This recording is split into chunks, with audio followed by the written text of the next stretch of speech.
ایمان دل میں آ گیا تو ایک کشاکش اندر شروع ہو جائے گی۔ میں اگر فرائڈ کی اصطلاح استعمال کروں تو ایگو اور اڈ یا لبیڈو میں تصادم ہوگا۔ آپ کے نفس کی خواہش کچھ اور ہے، ایمان کہتا ہے غلط۔ کشاکش ہوگی کہ نہیں؟ یہ اندرونی جہاد ہے اپنے نفس کے خلاف۔ جیسے فرعون نے کہا تھا الیس لی ملک مصر وہذہ الانہار تجری من تحتی، کیا میں بادشاہ نہیں ہوں مصر کا؟ مصر کی حکومت میری نہیں ہے؟ اور کیا یہ ساری نہریں جو ہے میرے نظام کے تحت نہیں چل رہی؟ اسی طرح برا نہ مانیے، ہمارا نفس کہتا ہے یہ جسم میرا ہے، میری ملکیت ہے، اٹس مائی ڈومین، میری خواہش پوری کرنی ہوگی۔ جیسے اس نے کہا میں نہیں جانتا کوئی خدا ہے میرے سوا اور میرے اوپر، میں نہیں مانتا۔ نفس بھی کہتا میں نہیں ماننے کو تیار، کیا حلال ہے کیا حرام ہے، کیا جائز ہے کیا ناجائز، میری خواہش پوری کرو۔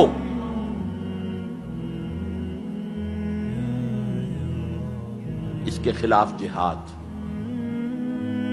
یہ پہلی منزل کا جہاد ہے۔ اور آپ کو معلوم ہے 3 منزلہ عمارت ہے، تو بلند ترین تو ہے تیسری منزل، اہم ترین ہے پہلی منزل۔ پہلی منزل بنے گی تو دوسری بنے گی، دوسری ہوگی تو تیسری بنے گی نا۔ پہلی منزل یہ ہے اور اہم ترین یہ ہے۔ اسی لیے مولانا روم نے کہا نفس ماں ہم کم ترس فرعون نیست، میرا نفس بھی فرعون سے کم نہیں ہے، لیکن ایراعون نیست، اس کے پاس لاؤ لشکر تھا، اس نے زبان سے بھی کہہ دیا تھا انا ربکم الاعلی، میں ہوں خدا۔ میرا نفس بیچارہ اس کے پاس کوئی لاؤ لشکر نہیں، زبان سے تو یہ کچھ نہیں کہتا، اندر یہی کہتا میں بادشاہ ہوں اس وجود کا، میری مرضی پوری۔ اسٹرگل اگینسٹ دس بیسر سیلف، ایک سیلف ہے اونچی سیلف، خودی، انا، ایگو، اور ایک ہے یہ بیسر سیلف، ہماری جبلتیں جو اندھی بہری ہیں، جو حلال اور حرام سے انہیں کوئی غرض نہیں ہے، ان کے خلاف جہاد کرنا۔ آپ نے فرمایا صلی اللہ علیہ وسلم المجاہد من جاہد نفسہ، اصل مجاہد وہ ہے جو اپنے نفس کے خلاف جہاد کر سکے۔ تمہارے اندر یہ دشمن تو بیٹھا ہوا ہے، تکڑا ہے، تمہیں کنٹرول کرنا، چلے وہ باہر کے دشمنوں سے جہاد کرنے کے لیے۔ تم نے ٹانگے کو گھوڑے کے آگے باندھ دیا۔ اور ایک دفعہ حضور سے پوچھا گیا ای الجہاد افضل یا رسول اللہ، اے اللہ کے رسول سب سے افضل جہاد کون سا ہے؟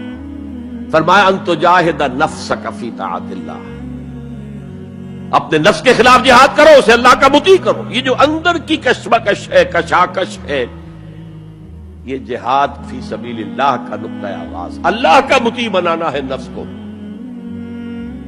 اس کے ساتھ 2 سب لیول اور ہیں۔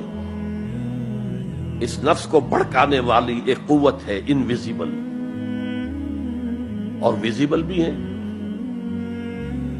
انویزیبل قوت سب سے بڑی ابلیس، شیطان، لعین، اور اس کے چیلے چانٹے جنات میں سے، اور ویزیبل میں انسانوں میں جو اس کے ایجنٹ ہیں، جو فحاشی کو کلچر کا نام دے، یہ اس ابلیس کے چیلے ہیں۔ ان کے خلاف جہاد نہیں کریں گے آپ، اگر آپ ان کے خلاف ایگریسو ایٹیٹیوڈ اختیار نہیں کریں گے تو آپ ان کے دباؤ میں آ جائیں گے۔ ان الشیطان لکم عدوا فاتخذوہ عدوا، اے لوگو یہ شیطان تمہارا دشمن ہے، اس کو اپنا دشمن سمجھو۔ وہ تمہیں سبز باغ دکھاتا ہے، بدی کو مزین کر کے دکھاتا ہے، اچھے اچھے نام اس کے رکھ دیتا ہے، اور تمہیں آمادہ کرتا ہے بدی کے ارتکاب پر۔ نہیں، وہ تمہارا دشمن ہے۔